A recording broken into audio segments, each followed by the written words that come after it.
الحمد لله وحده والصلاة والسلام على من لا نبي بعده أما بعد فأعوذ بالله من الشيطان الرجيم بسم الله الرحمن الرحيم سيماهم في وجوههم من أثر السجود ذلك مثلهم في التوراة ومثلهم في الإنجيل وقال النبي صلى الله تعالى عليه وسلم الله الله في أصحابي لا تتخذهم غرضا فمن أحبهم فبحبي أحبهم ومن أبغضهم فببغضي أبغضهم وقال النبي صلى الله تعالى عليه وسلم لو كان بعدي نبي لكان عمر أو كما قال رسول الله صلى الله عليه وسلم درود شریف پڑھو یا رب صلی وسلم دائما ابدا على حبیبک خیر الخلق کلہم۔ میرے بزرگوں، عزیزوں، دینی بھائیوں، محرم الحرام کا مہینہ چل رہا ہے بلکہ قریب الختم ہے۔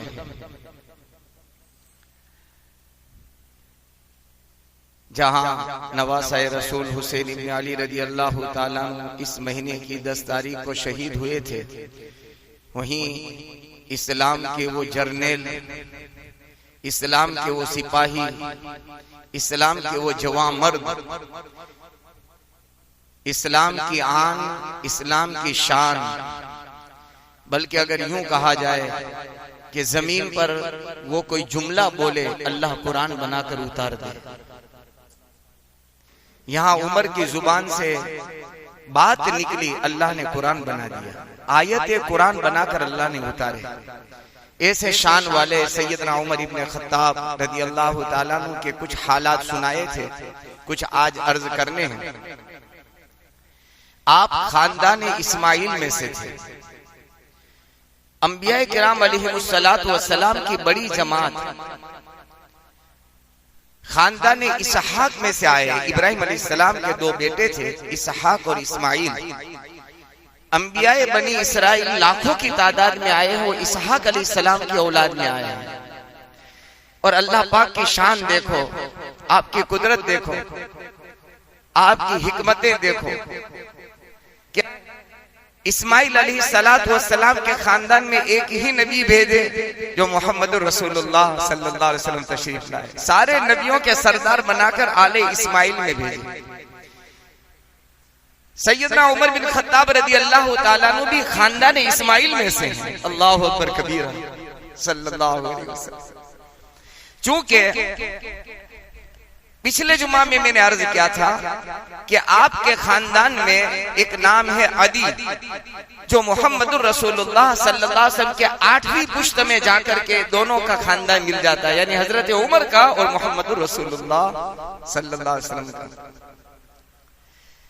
حضرت عمر رضی اللہ تعالیٰ عنہ مکہ کے اندر بڑے شجاع، بڑے بہادر، اور آپ اپنے دین پر بہت زیادہ پختہ تھے۔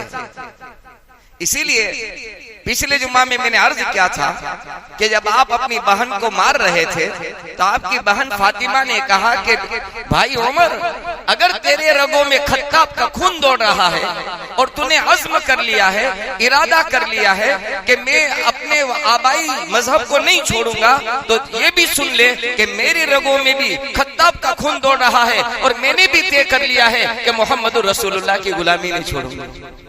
اگر تو اپنے دین پر پکا ہے تو میں اپنے مذہب اسلام پر پختہ ہوں۔ یہ حوصلے دیکھے جب اپنی بہن فاطمہ کے حضرت عمر رضی اللہ تعالیٰ عنہ نے، تو ان کے حوص نرم پڑ گئے کہ اپنے دین پر اتنی پختہ ہے، مار کھانے کے بعد یوں کہہ رہی ہے۔ بہرحال حضرت عمر رضی اللہ تعالیٰ عنہ کو جب نبی کریم صلی اللہ علیہ وسلم نے اپنی دعاؤں میں مانگا، 27 سال کی عمر میں آپ آقا کے قدموں میں آ گئے تھے، اور آپ نے 2 لوگوں کے بارے میں اللہ سے دعا کی تھی۔ ایک حضرت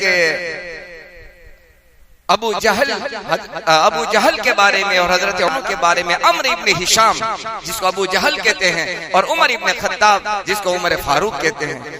لیکن علماء نے لکھا ہے آخری زمانے میں دعاؤں کے بعد آپ کی توجہ مکمل طور پر حضرت عمر رضی اللہ تعالیٰ عنہ کے لیے اللہ کی طرف خاص ہو گئی تھی کہ اللہ عمر بن خطاب کو اسلام دے دے.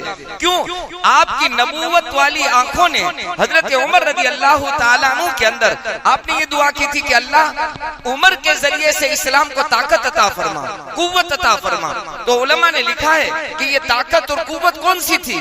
علم کی تھی، تو کہ علم کی نہیں تھی. اسلام کو طاقت اور قوت، سیاست اور خلافت اور پوری دنیا کو کنٹرول کرنا اور پوری دنیا کو فتح کرنا، یعنی چیف ان کمانڈر امیر المومنین اور سیاست کی مہارت آپ نے حضرت عمر رضی اللہ تعالیٰ عنہ کی زندگی میں دیکھ لی کہ آپ کے اندر وہ طاقت ہے کہ پوری دنیا انسانیت کو لے کر آپ چل سکتے ہیں. آپ کی نبوت والی آنکھوں نے حضرت عمر رضی اللہ تعالیٰ عنہ کی زندگی میں دیکھ لی. ایک دوسری بات عرض کروں، انبیاء کرام علیہ السلام کی پوری جماعت میں آدم سے لے کر محمد رسول اللہ صلی اللہ علیہ وسلم تک دو نبیوں نے اللہ سے اپنے دین کے بارے میں، یعنی اللہ کے دین کے بارے میں مددگار اللہ سے مانگے ہیں کہ اللہ تیرے دین کا مجھے کوئی مددگار عطا فرما دے، وزیر عطا فرما دے، معاون عطا فرما دے، میرا دست بازو کوئی ایسا بنا دے جو تیرے دین میں میرا مددگار بنے.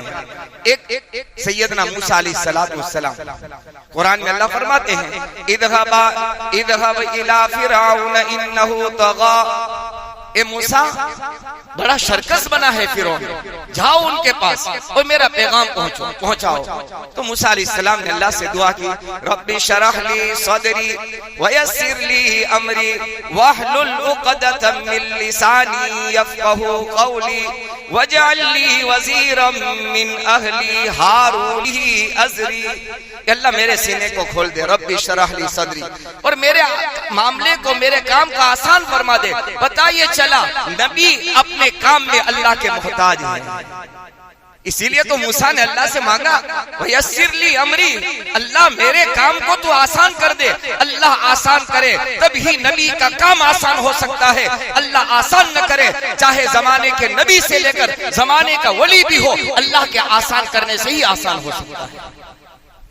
وَيَسِّرْ لِي أَمْرِي وَاحْلُلْ عُقْدَةً مِّن لِّسَانِي، کہ اللہ تو جانتا ہے میری زبان میں تھوڑی سی لکنت ہے، میری بات کو فرعون اچھی طرح سے سمجھ نہیں پائے گا اور میں تیرا پیغام اچھی طرح سے سمجھا نہیں پاؤں گا. وَاحْلُلْ عُقْدَةً مِّن لِّسَانِي يَفْقَهُوا قَوْلِي وَاجْعَل لِّي وَزِيرًا مِّنْ أَهْلِي، میرے خاندان میں سے کوئی میرا وزیر بنا دے. اور میری نظر اللہ میرے بھائی ہارون کی طرف ہے.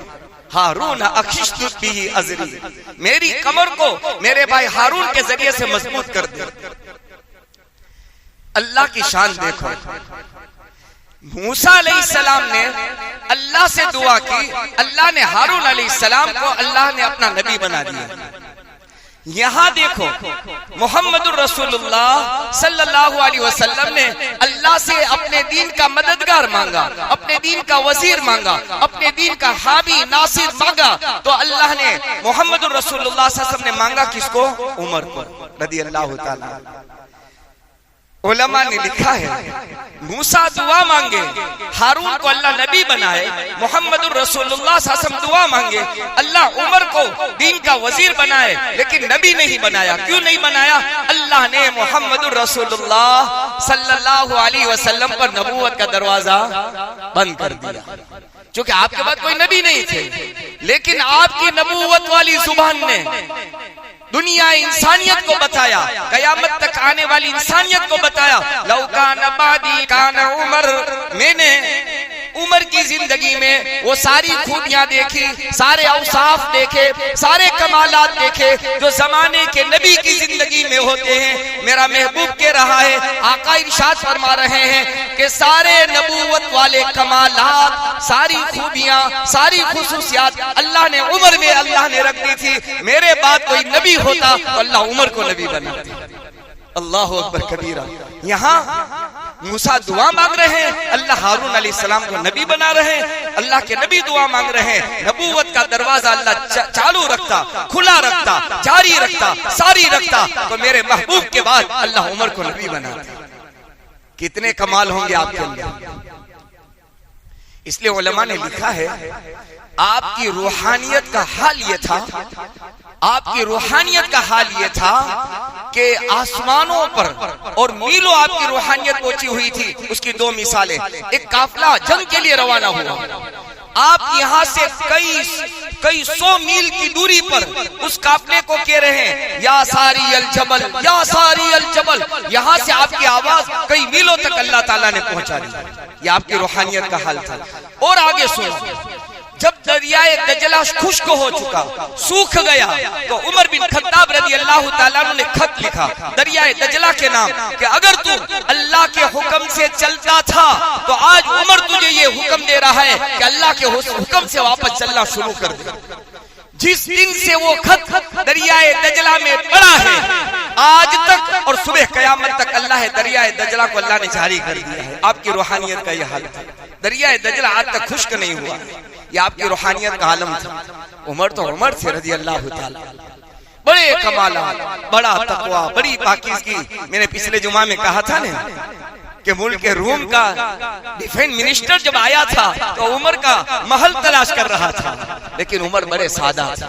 بڑی آپ کی زندگی میں بالکل اپنے آپ میں عاجزی، انکساری، فرق محسوس نہیں ہوتا تھا کہ یہ اتنے مربع زمین کا خلیفہ اور امیر المومنین ہے. یہ پتہ نہیں چلتا تھا. مکہ میں سب کے برابر آپ چلتے تھے، بلکہ آپ کا حال تو یہ تھا کہ آپ وقت نکال کر کے بکریاں چرانے آپ وہاں جنگلوں میں چلے جاتے تھے. یہ آپ کی زندگی کی بڑی سادگی تھی.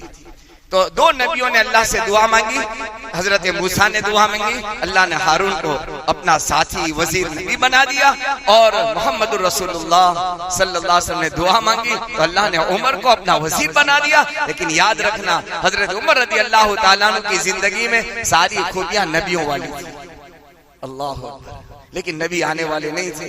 آپ نے خلافت اور 40ویں نمبر پر آپ مسلمان ہوئے. کون سے نمبر پر؟ 40ویں نمبر پر.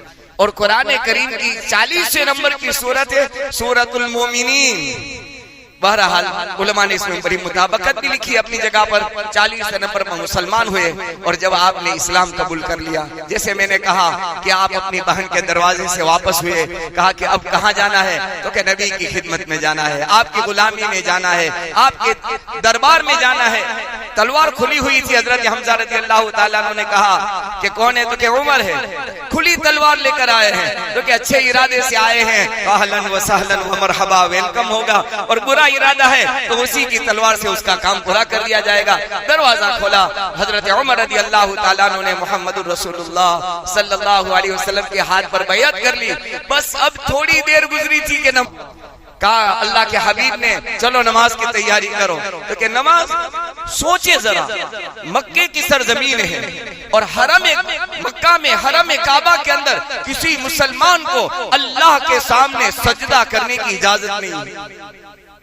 جب آپ نے کہا کہ نماز کی تیاری کرو تو کہا نماز تیار کریں، نماز پڑھنی ہے ہمیں. تو کہاں پڑھیں گے؟ تو کہ ارقم بن ابی ارقم کے مکان میں جہاں ہم ٹھہرے ہیں وہی نماز پڑھیں گے. تو کہ اللہ کا اگر کعبۃ اللہ نماز کا انتظار کر رہا ہے تو کہ ہمیں کہاں اجازت ہے؟ تو کہا نہیں، آج تو کعبہ میں نماز ہوگی. اللہ اکبر. اور پھر آپ آگے چلے. کہا محمد رسول اللہ صلی اللہ علیہ وسلم کی مختصر جماعت آپ کے ساتھ چلی اور آپ نے اعلان کر دیا کسی مکہ کے کسی شجاع، کسی بہادر، کسی چودھری اور کسی بڑے کی ہمت نہیں تھی کہ عمر رضی اللہ تعالیٰ عنہ کا مقابلہ کر سکے. کسی کی طاقت نہیں تھی.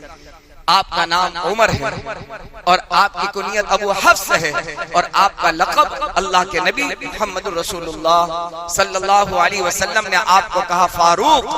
اور آسمانوں پر بھی آپ کو فاروق سے یاد کیا جاتا تھا. کیا مطلب؟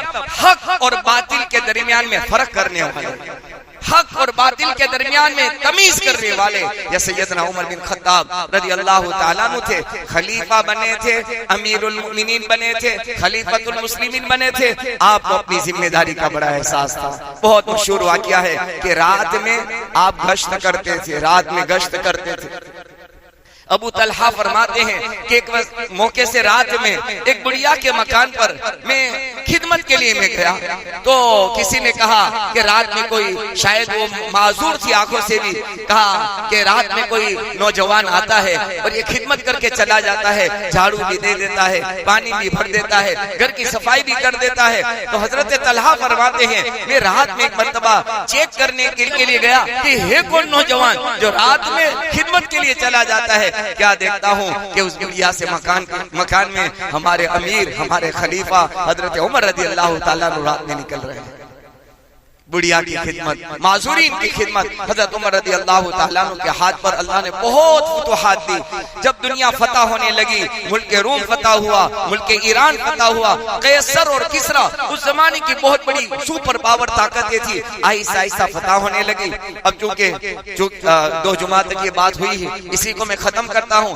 آپ کے مناقب آپ کے حالات آپ کی زندگیوں کی کتابیں اللہ نے اتنی تیار کروا دی ہے کئی صفحات پر علماء نے آپ کی سیرت کو لکھا ہے آپ رات میں گشت کرتے تھے اور ایک جگہ میں آپ نے دیکھا کہ رونے کی آواز آ رہی ہے اللہ اکبر رونے کی آواز آ رہی ہے تو اس بڑھے سے کہا کیوں اندر رونے کی آواز آ رہی ہے کیونکہ بچہ رو رہا ہے کیوں رو رہا ہے کہ ماں دودھ چھڑاتی ہے ماں دودھ چھڑا رہی ہے تو کہ کیوں چھڑا رہی ہے کہا کہ حضرت عمر رضی اللہ ہم غریب ہیں فقیر ہیں مسکین ہیں محتاج ہیں ہمارے گھر کوئی انتظامات نہیں ہے اور میری بیوی اس لیے دودھ چھڑا رہی ہے کہ حضرت عمر رضی اللہ تعالیٰ عنہ کا حکم ہے امیر المومنین کا فیصلہ ہے جس کا دودھ چھوٹے گا اسی کو وظیفہ ملے گا ابھی دودھ چھڑانے کا وقت باقی ہے لیکن ہمارے پاس کچھ نہیں ہے کوئی مدد کا انتظام نہیں ہے یہ بچہ دودھ چھوڑے گا ہم صبح مدینے میں جائیں گے حضرت عمر رضی اللہ تعالیٰ عنہ کے دربار میں پہنچیں گے اور ہم کہیں گے کہ ہمارے بیٹے نے دودھ چھوڑ دیا ہے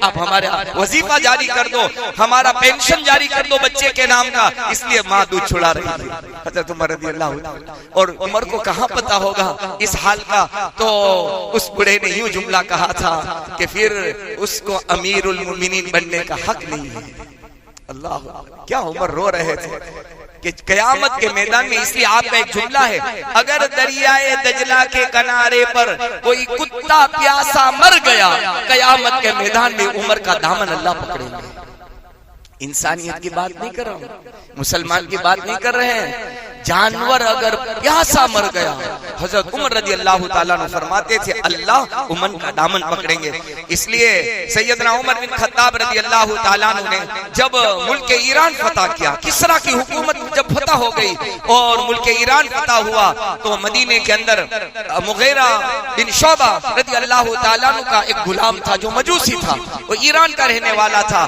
آپ کی فتوحات آپ کی کامیابی اور دنیا کے چپے چپے میں اسلام کے جھنڈے گھاڑنا اور گھڑنا یہ جب دیکھ رہا تھا اندر ہی اندر جل رہا تھا اور بے چین ہو رہا تھا کہ کب عمر کا کام میں مکمل کر دوں دنیا سے اس کا خاتمہ کر دوں جب ملک ایران فتح ہوا وہ ایرانی نسل تھا اس نے دیکھا کہ اب تو عمر نے تو ایران بھی فتح کر لیا صبح فجر کی نماز میں پہلی صف میں آیا اور کئی دن سے وہ آپ کے تاج میں آپ کی ٹوہ میں لگا ہوا تھا اور آپ کے قتل کی سازش کر رہا تھا ایک برچہ اس نے زہر کے اندر پلا کر کے رکھا تھا زہر میں کئی دنوں سے جو وار ہوگا جسم میں جائے گا فوراً وہ زہر جسم کے ایک ایک رگ اور ریشے میں پہنچ جائے گا پھر عمر بچ نہیں پائیں گے یہ آپ کے ناپاک منصوبے ارادے تھے لیکن اسے پتا نہیں تھا تیرا ارادہ غلط تھا لیکن عمر کی دعا اللہ نے پہلے قبول فرما لی تھی حضرت عمر نے دعا کی تھی اللہ تیرے راستے کی شہادت اور تیرے نبی کے شہر میں دفن ہونا میں پسند کرتا ہوں ایک بات کہوں گا شاید ہمارے بہت سارے ساتھی کو صحیح نہ لگے لیکن جو علماء نے کتاب میں لکھی ہے احمد رضا خان صاحب بریلوی نے ایک بات مستدرک کے حاکم کے حوالے سے لکھی ہے انہوں نے لکھا ہے کہ انسان کے نطفے میں انسان کی منی میں جو باپ کے ذریعے ماں کے بطن کے اندر اللہ منتقل کرتا ہے تو سب سے پہلے اللہ زمین کی مٹی اٹھاتے ہیں فرشتے کے ذریعے سے پھر وہ مٹی اس منی کے اندر اللہ تعالیٰ ملا دیتے ہیں اور جس جگہ دفن ہونا اس کا مقدر ہوتا ہے جس جگہ دفن ہونا مقدر ہوتا ہے وہ مٹی کا جز اور حصہ اس منی کے اندر لگ جاتا ہے تو احمد رضا خان صاحب بریلوی نے مستدرک کے حاکم کے حوالے سے بات لکھی ہے کہ اللہ نے حضرت عمر رضی اللہ تعالیٰ عنہ کی مٹی میں محمد الرسول اللہ کے پڑوس میں دفن ہونا اللہ نے لکھ دیا تھا صلی اللہ علیہ وسلم. آپ کی مٹی میں اللہ نے لکھ دیا تھا. کیسا پڑوس ملا. آپ میرے محبوب کے ساتھی تھے. حضرت عمر رضی اللہ تعالیٰ عنہ بڑے بہادر، بڑے شجاع. بہرحال فجر کی نماز میں فیروز ابو لؤلؤ، اس کا نام تھا مجوسی کا، اس لیے علماء نے لکھا ہے اپنے بیٹوں کا نام فیروز نہ رکھے چونکہ یہ قاتل عمر ہے. فیروز نہ رکھے اپنے بچوں کے نام چونکہ اس نام کے ساتھ اسی مشابہت ہے. بہرحال تو فجر کی نماز میں آیا اور آپ کو برچھا مارا اور مدینہ منورہ کے بڑے ماہر حکیموں کو بلایا گیا. جب آپ کے منہ سے دوائی ڈالی گئی اس زخم کو پور کرنے کے لیے تو وہ دوائی زخم کے راستے سے باہر نکل گئی. حضرت عمر رضی اللہ تعالیٰ عنہ کو احساس ہو گیا کہ اب دوا کا زمانہ ختم ہو گیا، اب دعا کا زمانہ. ساتھیوں سے کہا اب دوا کارگر نہیں ہوگی، مؤثر نہیں ہوگی، شفا یاب نہیں ہوگی، اب تو دعاؤں کا زمانہ ہے. اللہ سے ملاقات کے دن قریب آ چکے ہیں. ذی الحجہ کے آخری دنوں میں آپ کو برچھا مارا گیا. محرم الحرام کی پہلی تاریخ کو آپ نے جام شہادت دیا. پچھلے جمعہ میں میں نے عرض کیا تھا بہت افسوس کی بات ہے کہ اسلام کا اتنا بڑا سپاہی اسلام کو اور آقا کو حرم کعبہ میں نماز کی پرمیشن اور نماز پڑھنے کی طاقت اور قوت جس کے ذریعے سے اللہ نے دی، ایسے عمر بن خطاب رضی اللہ تعالیٰ عنہ کے محرم کے مہینے کی شہادت، پورا محرم کیا پورا سال چلا جاتا ہے، محرم کے مہینے کی یہ شہادت کوئی بیان کرنے کو تیار نہیں. افسوس کی بات. اس لیے آخری بات عرض کر دوں، حضرت عمر رضی اللہ تعالیٰ عنہ کو اپنی ذمہ داری کا بڑا احساس تھا کہ قیامت کے میدان میں محمد الرسول اللہ صلی اللہ علیہ وسلم کو کیا منہ دکھاؤں گا، بڑی ذمہ داری ہے.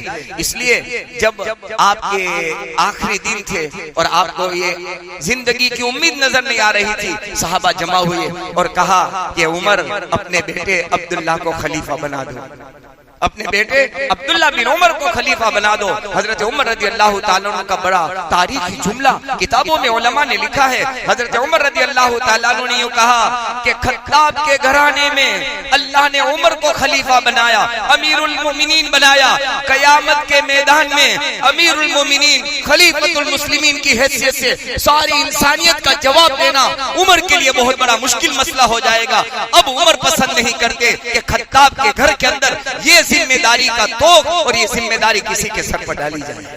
میں پسند نہیں کرتا. مجھے اپنی زندگی کا مسئلہ ہے، میں اللہ کے نبی کو کیا منہ دکھلاؤں گا، اپنی ذمہ داری کا اللہ کے سامنے میں کیا حساب دوں گا. اب خطاب کے گھرانے میں کوئی اس ذمہ داری کو اٹھانے کی طاقت نہیں رکھتا ہے.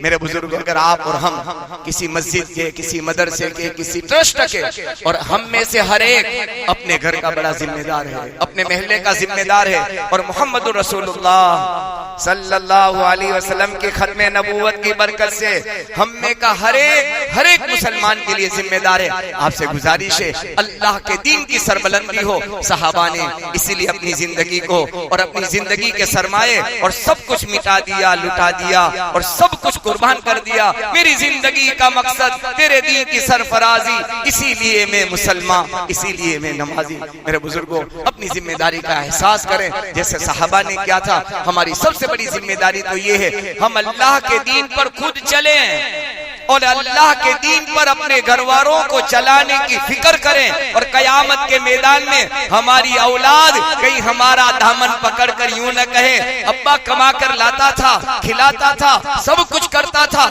تم نماز کو جاتے تھے، کبھی بھول سے مجھے یوں کہا کہ بیٹا نماز پڑھ لے. ابا کیا جواب ہے تمہارے پاس؟